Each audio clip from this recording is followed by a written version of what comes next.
পৃথিবীতে সবচাইতে শ্রেষ্ঠতম দোয়ার স্থান হলো মা বাবা।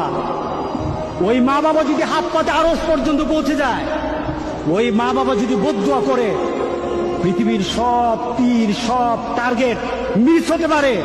কিচ্ছু ভালো লাগছে না, কোথাও ভালো লাগছে না, সিজদায় মাথাটা ঝুঁকাই দেন, সিজদায় মাথাটা ঝুঁকাই দেন, সিজদায় মাথাটা ঝুঁকাই দেন। সুবহান রাব্বিয়াল আলা পড়তে থাকুন, চোখটা বন্ধ করে রাখুন, রবের দিকে মনোযোগ দেন। আপনি সেকেন্ডের কাঁটার সামনে যেতেই থাকবে, আপনার অশান্ত মনে শান্তি লাগতেই থাকবে। যারা নিচু মনের মানুষ এরা মানুষের দোষ নিয়ে কথা বলে, আর যারা বড় মনের মানুষ এরা আইডিয়া নিয়ে কথা বলে। আপনি নিজে ঠিক হয়ে যান, দুনিয়া এমনি ঠিক হয়ে যাবে। যে নিজে নিজের সমালোচনা করতে পারে সেই সর্বাপেক্ষা বুদ্ধিমান। আল্লাহ বলছে, বান্দা শোনো, তামাম জাহান আমি তোমার জন্য বানিয়েছি, আর তোমাকে শুধু আমার জন্য বানিয়েছি। সারে দুনিয়া তেরে লিয়ে, তু সির্ফ মেরে লিয়ে,